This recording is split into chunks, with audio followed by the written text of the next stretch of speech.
Our second speaker is Dr. Aditya Jain on the topic of Satvik Diet and Vegetarianism. Is he here? Yeah, please come forward.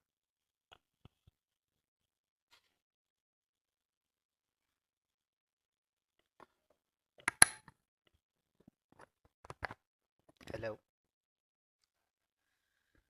Jai Jinendra or Om Namah Siddhebhya. My topic is Sattvic Diet and Vegetarianism. It's a broad topic for now. I'll shorten it down, or I'll be more specific. My entire topic is Sattvic Diet and Vegetarianism, a comparative analysis of Jain ethics and modern nutritional science. My research paper and my entire topic, which I'll be presenting now, is divided in three subtopics. I'll get to that shortly. First, my topic. When I was a bit younger than what I am now today, whenever I used to go to restaurants with my parents or in an airplane, they used to ask three things. One thing regarding food, they used to give three options. Would you like to have non vegetarian food, vegetarian food, or Jain food? And during that time, I used to question, Jain food and vegetarian food, are these two different things? Because in vegetarian food you're not consuming meat, so in Jain food you're not consuming meat as well, so these are two same things, right? Now I've come to realize these are two different things at all, broadly. And there are three things now, not only vegetarian diet, Jain diet, but also vegan diet. And what makes Jain diet different from these two things? It's the psychology of Jain diet. It is not focusing on physical health at all. And I'll get to that shortly. My PPT. My topic in the research paper as well is divided in three portions. You'll first encounter the philosophical portion of diet.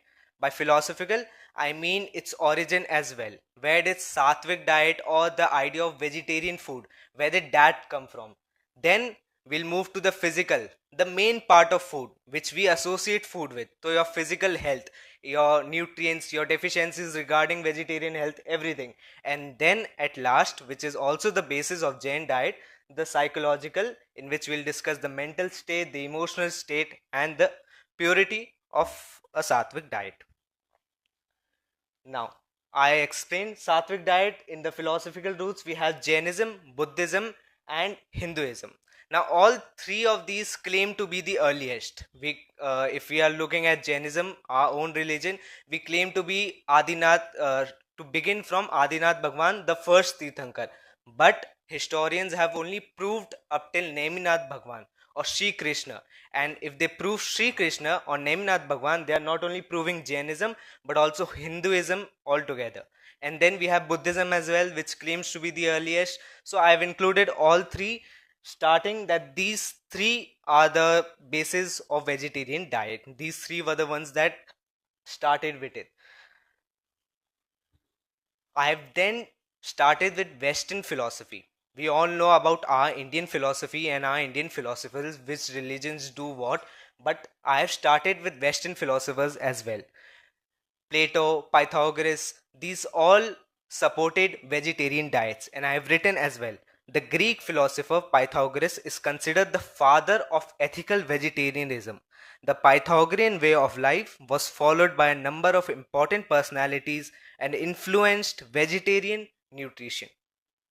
Stoic teachers like Rufus prescribed a minimal diet of readily available foods, seasonal fruits, raw vegetables, milk, cheese. Rufus also advocates lacto-vegetarian foods that are least expensive and most readily available. Now, these are their opinions. I'll move forward a few lines and you'll see them criticizing those who don't follow a vegetarian diet. Diogenes that Diogenes says that those who eat lot of meat seem slow-witted. He even quotes Socrates saying that the majority of people live to eat, but he ate to live. These are not my words, these are words of philosophers. I am not being rude, I am not trying to demotivate anyone or demoralize anyone. These are words of philosophers that existed way before me and you. Rufus believes because we are obsessively because we obsessively embellish our food's presentation and fuss over what we eat and how we prepare it merely to amuse our palates. That we focus more on its preparation, how it looks, how it tastes, forgetting that food is the basic fuel for the body. It's nothing more for the body.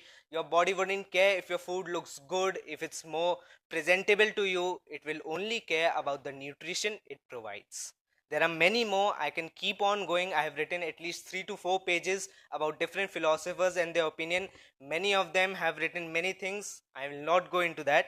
I will move forward with my own. Oh, sorry. Yeah.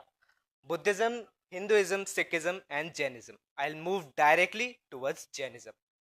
Now, Jainism promotes a rather strict diet. It kind of eliminates your food levels by that. If I hope that's I think my image is in the way, but I'll try to describe it. Your first thing, even in vegetarian diet, that you should leave is animal products, alcohol, and honey. And the reasons are all listed in the paper. They have to do with the correlation with your mind and your emotions. Animal products, those who consume animal derived products, not animal products like meat, fish, etc. These and alcohol, these correlate with your emotions, your purity, your spiritual purity. Then you move forward by banning the consumption of root and underground vegetables. You then go a step forward with multiple seeded and terrestrial items, and then you take it a step further by consuming only filtered water, eating before sunset, environmental restrictions, and whatnot. Now, these are the pillars of Jainism. You can locate yourself in any one of these. I hope no one's in the last one, but everyone is above, where we don't eat root and underground vegetables or multiple seeded fruits and all that. Multiple seeded foods, you have bhindi and all that. Some believe, some don't consume bhindi for the same reason of ahimsa and all, but it's all there as well. People consume it, people don't. In a strict, rather strict diet, you only consume filtered water, you only eat before sunset, etc. Now, scientific views and our theories. We have obesity, heart disease, diabetes, microbial safety and hygiene, mental health and emotional equilibrium, and metabolic improvement. These are all common points between science and a Jain diet, including the sunset rule, which matches your human circadian rhythm, and stale food, which Jains do not eat, and even science backs it up by saying it has a higher microorganism level, hence the consumption is not preferred. Then a questionnaire was conducted between Jain people, and this will include your participation as well. Now, Jain diet, or people claim a Jain or a vegetarian diet, has nutrient deficiencies. You have B12 deficiency, you have protein deficiency. People cannot reach those levels that science has labeled as minimum. A questionnaire was conducted in which these two questions are the main I want to draw your focus on. Do you consciously include protein rich foods, in which only 24% labeled as yes, we include it daily? Are you aware of basic nutritional concepts, out of which only again 20% voted as yes, we are very aware, means we are fully aware of what we eat, what we consume? If I ask a question now, we had lunch. The lunch was delicious in my opinion. If I ask you a question, how many people were completely silent during the lunch session, who did not speak at all while the consumption of food? The first speaker of today labeled this as a healthy habit of eating food silently. They said this as a healthy habit, that your mind should be able to focus on what you're eating, and yet these are not in our practice. Meaning, or I want to divert your attention on one thing: the problem does not lie with the diet, the problem lies with habits. People don't know what they're consuming. People are not aware of every nutrient that their body needs. Hence, they don't know what they're consuming. Hence, their habits come in between of their health, and they end up blaming the diet.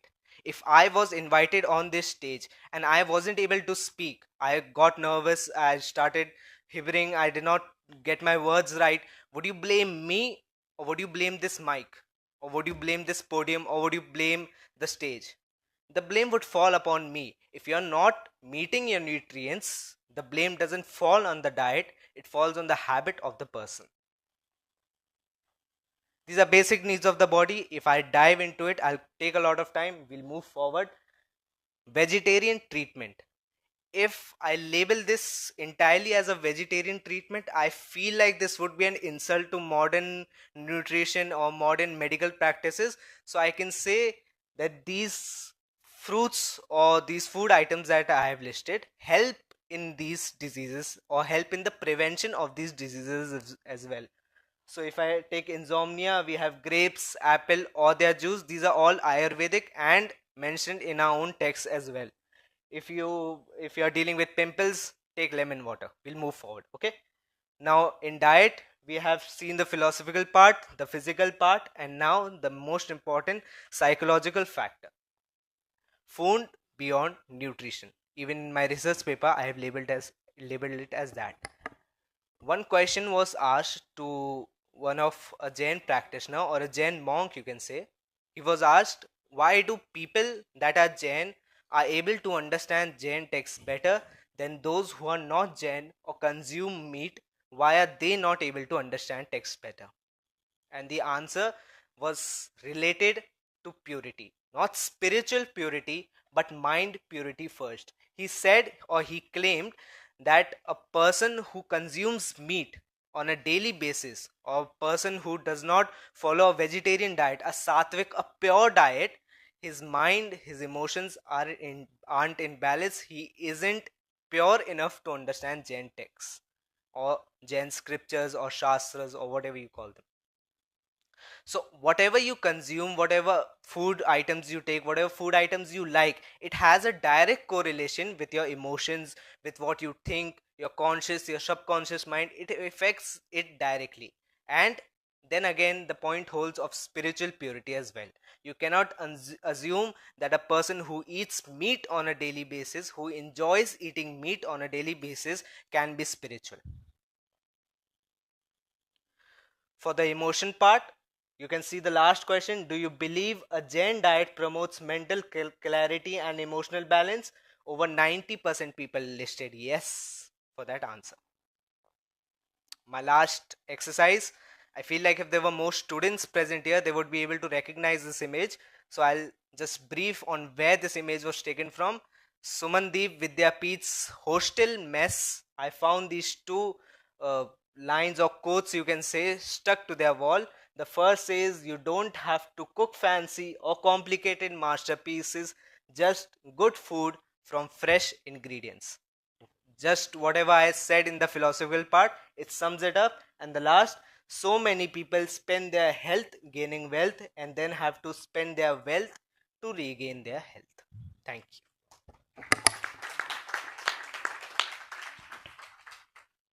That wonderful and brief presentation. I wish we could have heard more. Thank you very much, Dr. Aditya Jain. Right on time. Our next speaker.